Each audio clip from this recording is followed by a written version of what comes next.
Go. You are listening to It Came From the Radio, and we're here with Gina Falke, and she's written two books over the pandemic. She's also working on a Frankenstein screenplay. She just got an agent, and she's here right now, so let's welcome her to the show. Hello, how are you? Thank you for having me.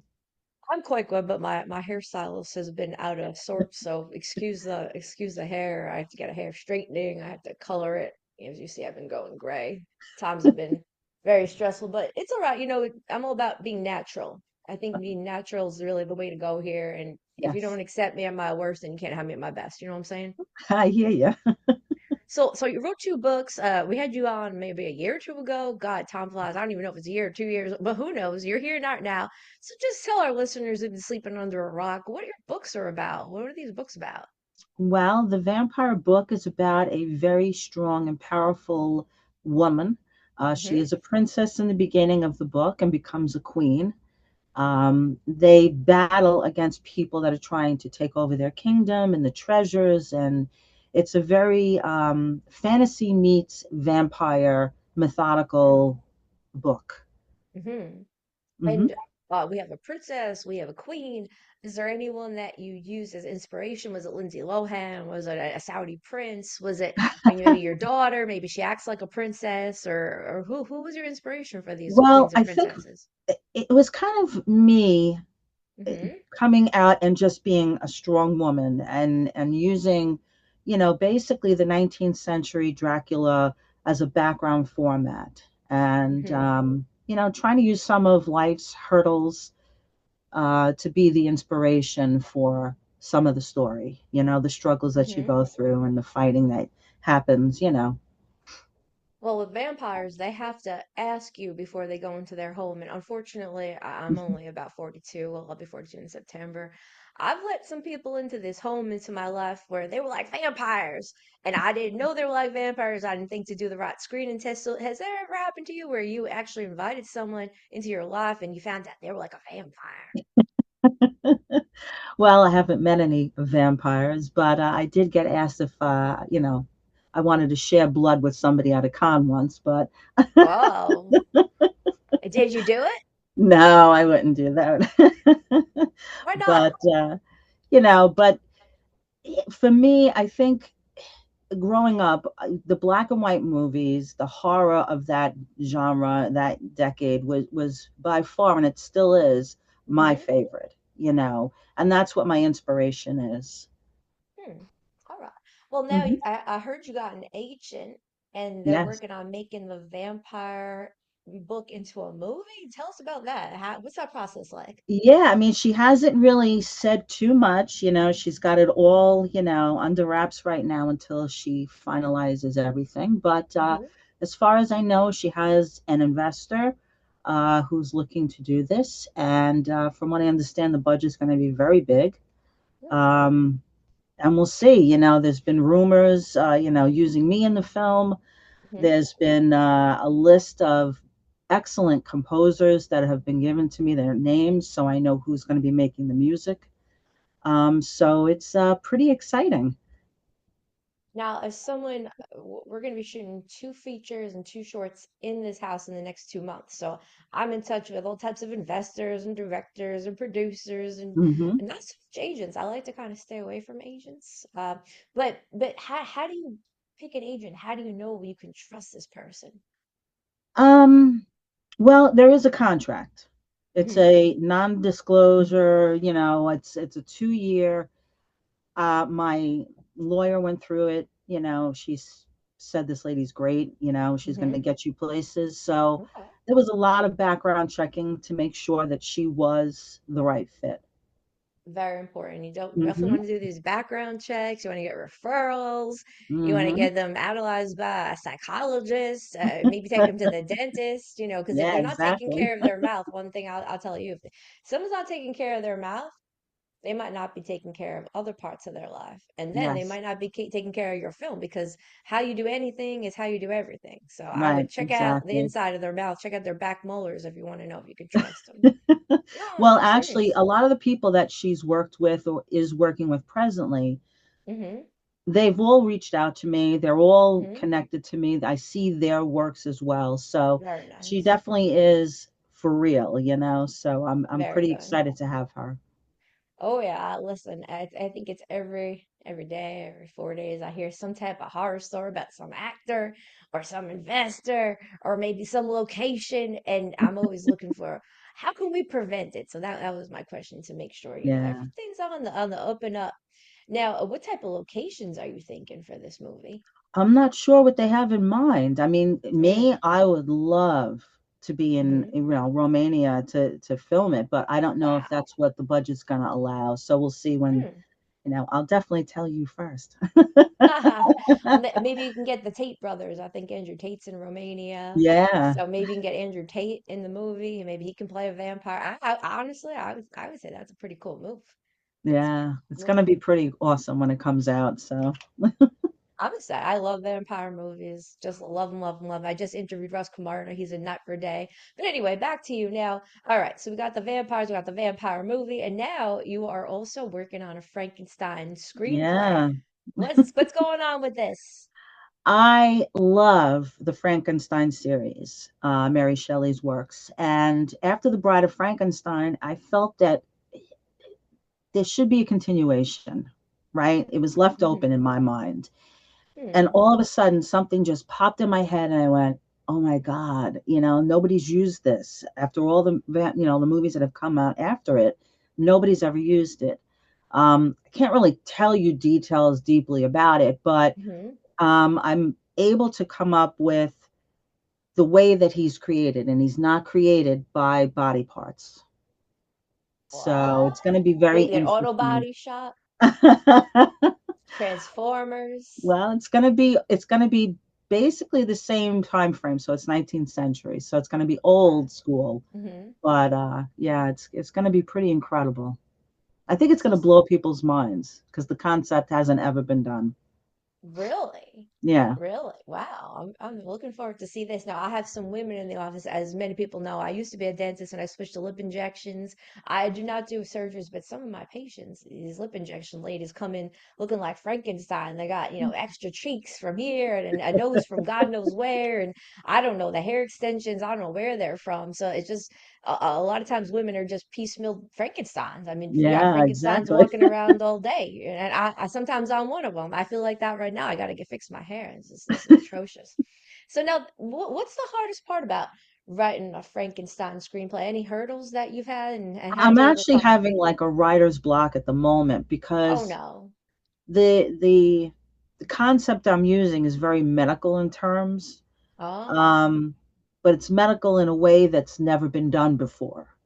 Hmm. So to come up with that, I have to really read a lot of stuff and, you know, see how I can make it work. So Always it's consult it's a me. it's I'm a a doctor. You can always throw me a text right here. Does this make sense? yeah, I talk a lot about nasolabial folds. Maybe you want to put something about that in the film. All right, yeah. so some medical terms, but maybe if you make it a fantasy, maybe you could just make up terms. Right. So that's what I'm fighting with. Like having the realistic medical part make sense enough to be Mm-hmm. in, you know, that fantasy, you know, so I could Mm. fill in the fantasy, that's not a problem, but the medical stuff I really need to see to make it work perfectly. So it's a little hurdle. I'll Hmm. get over it. So think about things kind of like falling apart, like a Frankenstein's a bunch of pieces. Have you ever had something in your life fall apart and then you had to put it back together again? And how did you Yeah. do it? Yeah. It's you got to focus, you know, it's a Mm-hmm. matter of putting things in, you know, a pattern or a list and being able to just, and you know, and that's what I teach my kids too, you know, and they're like, "Mom, I have to do this."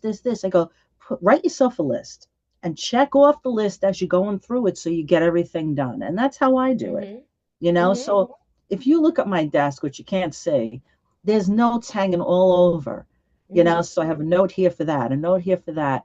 And when I finish it, they all go in the garbage, you know. That's the way it is to keep And get yourself, that yeah, dopamine hit every time you cut someone off the list. You're like, oh yeah, and yeah, I it got does it supposedly done. does give you that dopamine hit. Yeah. I'm big into lists. I've said this before, but one of the reasons I stopped working with one person, no lists. How am I going to co-produce, make a movie, make even a 1 minute short if you don't have lists for things? You need Yeah, lists in any type of production, or whether you're producing a novel or a 1 minute stupid short, you need a list. exactly. Yeah. Yeah, list for And anything. it- I'm being asked now by two different people. Zen is going to be doing like a short little 5-minute film thing with me in the spring.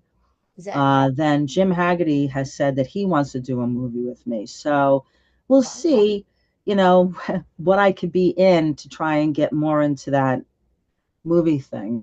So As an actress? potentially, So yeah. you want to get in as an actress, you're saying. Well, they're asking me to do it. So if they feel that I can, because I do a lot, me, I do a lot of videos on TikTok and stuff, and Mm-hmm. Mm-hmm. they think that I could do something. So we'll see. What type of roles are you thinking they're gonna make you do or have you do? The first one's going to be vampire for sure. They're going to have Mm-hmm. all dead bodies around, and I'm going to just, be me as a vampire. Mm-hmm. The second one, I'm not really sure what Jim's got in mind, but he wrote me the other day and he says, I want to use you in a movie. I go, all right, just Cool. call me. Why not? Why not? Yeah. It's always fun. It's always creative. His stuff is always interesting. Would you do nude? Would you do a nude scene? He loves his nude scenes. I know he does. He asked me to do a video the other day for him. He's like, I want to see you do like an undressing video, but I didn't get down to my bare skin. He's like, I wanted more. And I'm like, no. I mean, visual arts is part of the. It's part of it. Yeah. It can be. It doesn't have to be. And everyone's different, and there's all types of partial nudity and implied nudity. I mean, and there's so many ways to do it. Yeah. And then Well, you could say the both. vampire stuff is, my husband's like, your boobs, the cleavage, it's always, I go, dude, man, sex sells in vampire, it does. That's But you just know the way what? it is. I will tell you something. This is from, I'd say, about a handful of different men that I've spoken with this year about this topic, and at least three said it's so much sexier to see a woman covered up and dressed in a classy way and not actually one man went on and on and on how he doesn't want to see cleavage and these women need to put their boobs away, and this person's a director, he's an actor, and I've heard this too from a bunch of men. So Yeah. sometimes the sexiest thing is to cover it up, and you can have sexiness in all types of way. It doesn't have to necessarily be boobs. It could be an ankle or a wrist, or it could Right. be the curve of your nose or your Yeah. cheekbone or how you say a line or the lighting. Yeah. Well, So, we have, my wardrobe. I have a huge wardrobe for vampires. Some is out, some is not, some hmm is leg, because I have great legs, so, hmm we mix it up. We don't always do the cleavage stuff. Yeah, there are all types of ways to be sexy. Sometimes you're crawling under a table and hiding from an earthquake, and that's sexy. No, I don't know. That's just that's totally separate from me. All right. So, what else would you like us to know? What's on your mind? I'm gonna throw it out to you for a free for all question. Anything on your mind? Any thoughts of the day right now you'd like to share with listeners or Well, viewers? we are so excited. We've been to the Barnes and Noble in Carl Place 3 times, and we've hmm been asked to come back this Halloween again, which is awesome. I always bring people with me. Last year hmm we had someone dressed up as Van Helsing. The year hmm before we had a bunch of vampires.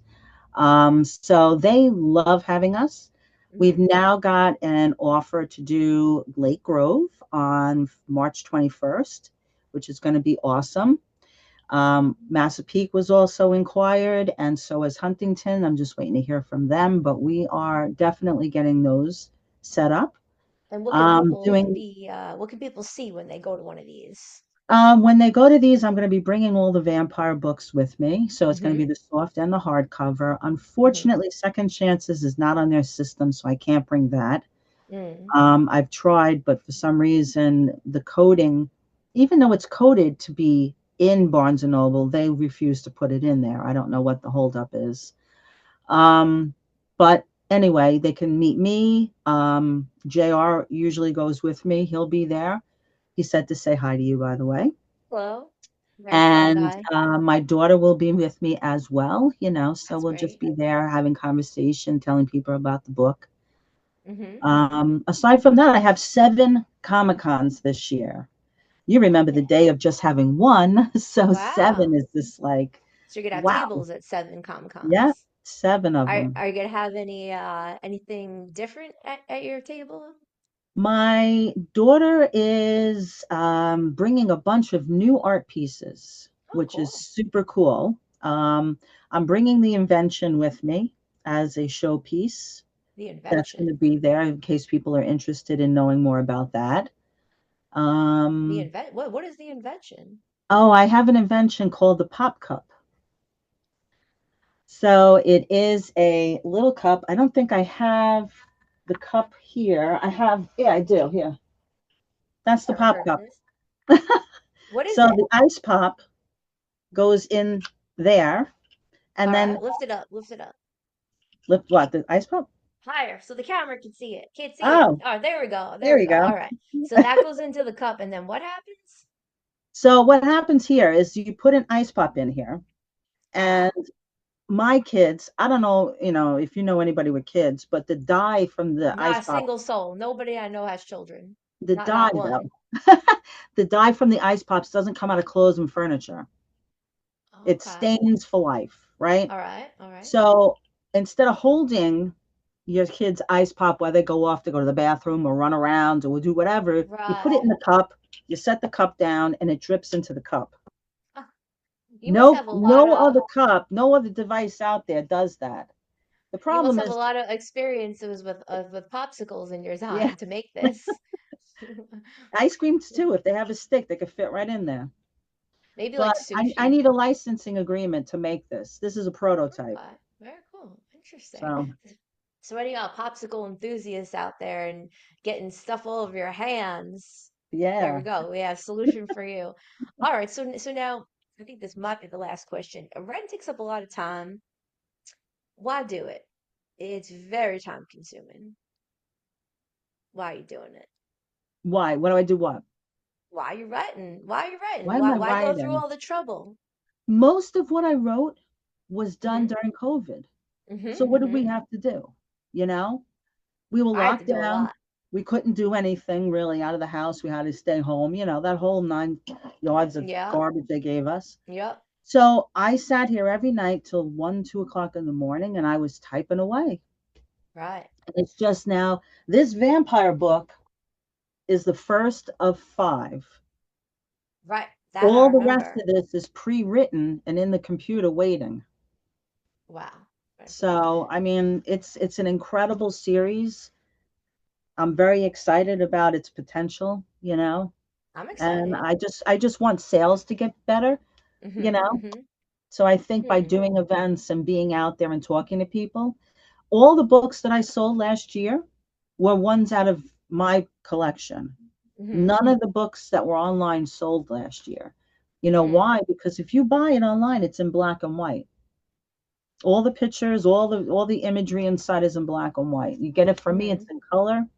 Hmm. And I have an Okay. embosser now, so I can emboss the page for you and sign it and give you something really awesome. So final question. There's all different theories, and I ask this question a lot. And different singers will, say I get my songs channeling, and when I stand up, sometimes I'd wake up or I'd have, 3 to 6 in the morning, just ideas come in. Those were my best jokes, like very elaborate premises, and they would kill. It wouldn't be me, oh, I gotta come up with the jokes. The jokes would just come to me. So, where do you get all your ideas from? Where do you think these ideas come from? Movies. From movies, Yeah. I from watch a other lot. movies. I watch a lot of horror movies, a lot of black and white, Svengoolie program. Mm-hmm. There's also another movie channel that plays a lot of the old classic stuff. And from just sitting there watching these things, all of a sudden an idea will pop in my head and be like, oh, and Hmm. I have a notepad by me, at Mm-hmm. all times, because if I get a thought, I got to write that down because I'll forget it. So I write Mm-hmm. everything down and I take those notes and then I go, to the computer and I start doing my thing. And I don't know why, I never thought if you had asked me when I was in high school if I would be writing as a living, nobody would believe it, but it Mm-mm. It is. It is what's happened. So What it's do you pretty think they would incredible. say? What do you think they'd say you'd be doing instead of riding? I don't know. I think they'd be surprised because I wasn't really the author type in high school. Mm, I was more the music person or, stuff like that. it's But, interesting where life takes you. You yeah, never know. you Well, never very know. cool. I definitely want to see some vampire movie from you. I want to see a Frankenstein screenplay, some audio books to listen to. Is that, Hmm. oh, I forgot. Is there any of these vampire books I available on audio? don't think it's on audio. It's on download, Okay. but it's not on audio. We need an audio. We need an Yeah. audio book of these. So that's my request. All right, Well, so when we're it at the gets to end of the the hot and heavy interview. stuff, it may be a bit much, but What? No way. Nothing's too much. Come on now. Nowadays, where, every third household, there's probably, five people on my blocks that are on OnlyFans right now. Who knows? I don't know. We're in the land of Sodom and Gomorrah. I'm sure you'll be just fine putting a fiction book onto audiobook. All right. So at the end of the interview, just let us know where to find you, website, socials. you could find me at Vampirus Gina on Facebook and Instagram, under my name, Gina Falke, on LinkedIn. And my website is glfcreations.com. Thank you so much for being a guest on It Came From the Radio. I gotta go get my hair fixed. And on that note, we're gonna throw it back to Mark Torres for more Came From the Radio.